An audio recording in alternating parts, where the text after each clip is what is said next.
Hello there and welcome to this video. Today we're going to have a look at my 2024 election prediction if Joe Biden runs for re-election, which progressing into his presidency I think he will. So we're going to we haven't really talked about this, the new 2024 map, but so we're going to have a wee conversation about it. So as you see, California has been deducted when elected along with Illinois, um, and yeah, Ohio as well, Florida and Texas both gaining electoral votes. Same with North Carolina. And also, if you see your state on here, there's a strong possibility it could have gained electoral votes. So yeah. So again, Mike Pence, being previous vice president, would I think going into 2024 be a front runner. And same with Joe Biden. If you might find a challenge from a progressive, not AOC. I don't think if she were to run, it would definitely be 2028 if she runs, you know. So yeah, so we're gonna put in the states. So yeah, so again, this is you've definitely got Joe Biden. They wouldn't see massive shifts in um California, Oregon, Washington, same typical same states that always go Democrat with, it's not major demographic shifts. And again, it's the same with the Republicans. There's not major demographic shifts, so it would stay all the same. Because yeah, as I said, there isn't major demographic shifts. So yeah, so we're gonna get straight into it. So again, Colorado, New Mexico, you wouldn't see much shifts because here, see, it went to Donald Trump by, it went to Joe Biden by what was it again? It went to Joe Biden by, where is it? Here it is. Yeah, it went to Joe Biden by 13.5%.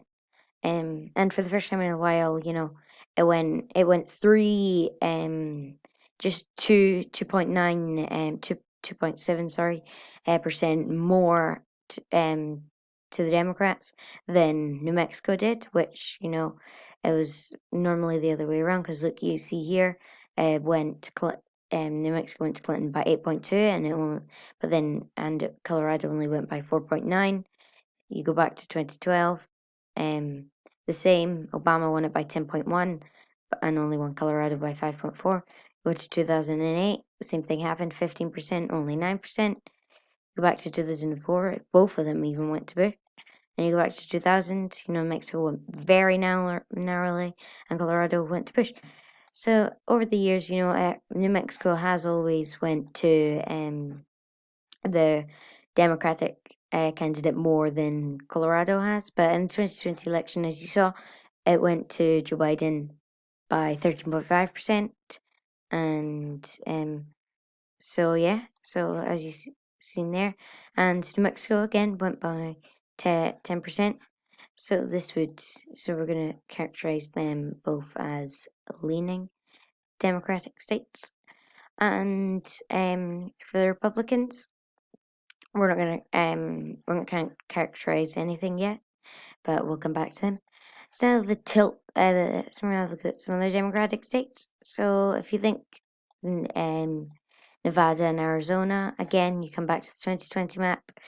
You've got, Arizona went very narrowly by 0.30%. But again, Maricopa County, fastest most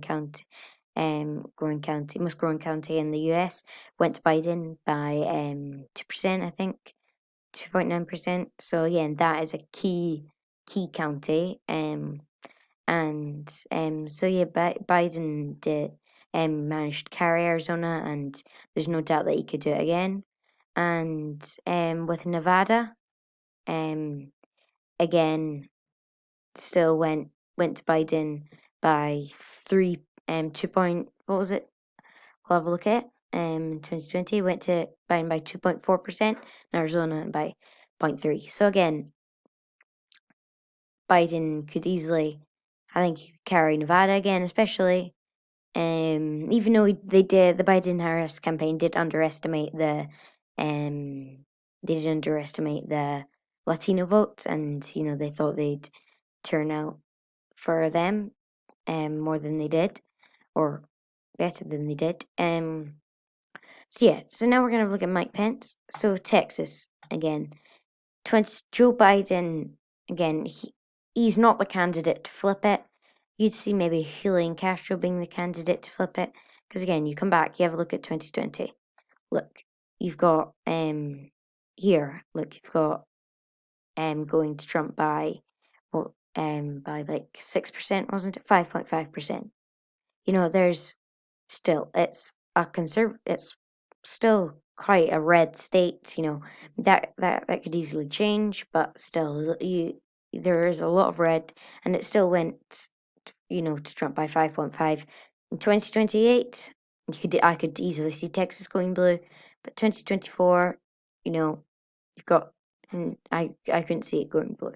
So I have to wait a small bit before it flips. So yeah, so now we're gonna have so that would put Mike Pence with them.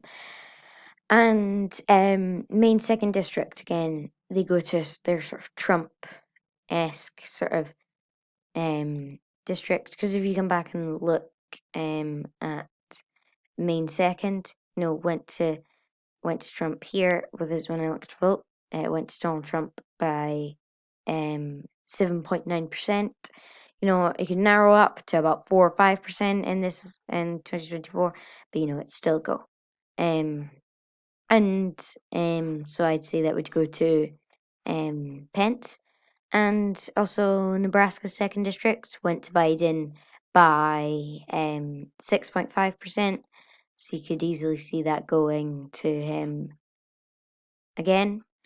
So yeah, so now, and Minnesota again, could see that going. You have a look at it in 2020. It went to Joe Biden by 7.1%, and you compare that to 2016.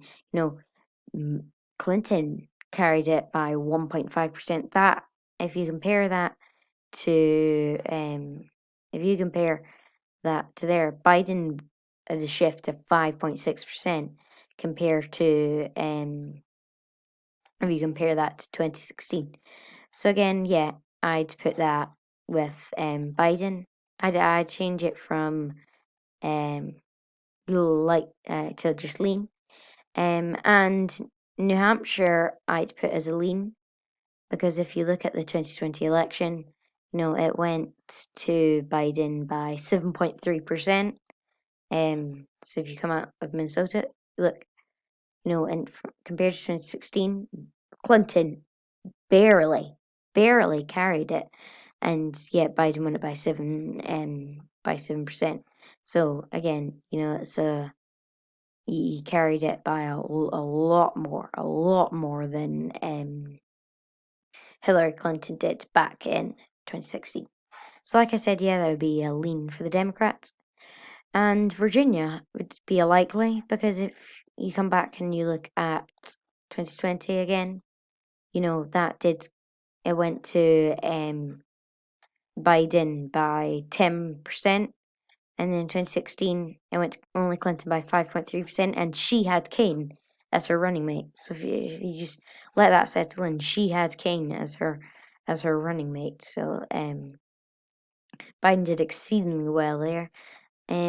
So yeah, this would put Biden 242. So now we look at some other states.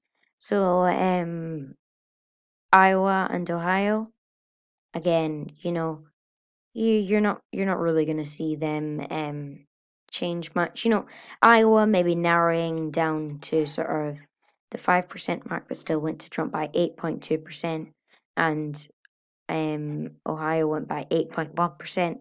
So you could see these narrowing up to maybe Ohio 3-4%, maybe even 5, and Iowa to again 3-4-5. Because if you come back and have a look at it, still went to Trump by exceeding amount. So yeah, I'd put them. And North Carolina, you know, I'll come back to North Carolina in a second, because again, it only went to Trump by 1.3%, and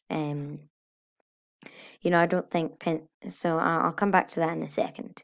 So we're gonna have a look at the Rust Belt now. So when it comes to the Rust Belt, I would say that it would go. Actually, we're going to put Georgia as likely again, because if you come back here, still went 0.24%, but still you could see Georgia shifting even more to the left, because this is a Trump sort of candidate, and as we've seen, Georgia do not like Donald Trump at all. They do not like him one bit. So yeah, as I said, you could definitely see this flipping to Joe Biden by an even further amount than it did in 2020. So yeah, and so back to the Rust Belt. So Wisconsin, Michigan went by sorry about that, went to Biden by 2.8% and Pennsylvania by 1.2%. So if you actually think about it, Wisconsin went by 0.62, and you come back to 2000 and in 2004 only went to Kerry by 0.38%, and you come back to 2000 only went to Gore by 0.22%. So if you come back to 2020, Biden won Wisconsin by more of a margin than Gore and Kerry combined. So yeah, he still managed to pull that off. So again, the Rust Belt all staying. I change that to Michigan and Pennsylvania to likely, and then Wisconsin would be tilt for the Democrats, and North Carolina. As I said, I would come back to that. I'll come back to that, and I would say that could go for Biden if he chose to run in 2020. For again, because if you look, this could, North Carolina could easily go for Biden. Again, he does appeal to that moderate vote, and he could easily win it. So this would put Biden at so as we look on here, only went to Trump by 1.3%, and you compare that to 2016, went to Trump by 3.7%. Compare that to 2012, went to Romney by 2%. So think about Romney flipped North Carolina, and it still went to Biden less than it. So Biden did better than Obama in 2020 than he in North Carolina than Obama did in 2012. So again, 2008, Obama did carry it, and you could see something like that, 0.33, 0.22, going very narrowly for Joe Biden, but you still carry it. He is a very good candidate for the Democrats. And as we come down to Florida, you look at it in 2020, it went to Trump more than it did in 2016. So yeah, went by 3.3%, and in 2016 only went by 1.2. So as I was comparing to 2012, again, Obama was a one in a lifetime candidate for the Democrats. Obama barely carried Florida. Yeah, or not barely, he narrowly carried it by 0.88%. So if you think about it, Joe Biden he's a good candidate, but Obama was again one in a lifetime candidate, even though he did not win Arizona or Georgia, but that's because of a more traditional candidate. But again, Biden didn't win Florida, Biden didn't win Iowa or Ohio, or as we see in 2008, North Carolina either, or Indiana. If you think Indiana went to Obama by 1%. So if you compare that to today, that was outstanding. So if you look at it, it went to Trump by 16%. So yeah. So again, I think Pence could carry Florida narrowly by maybe back. You could see it go back down to 1%. So yeah, so thank you for watching today's video. This was my 2024 election prediction video. So stay tuned for more videos, and yeah. So thank you.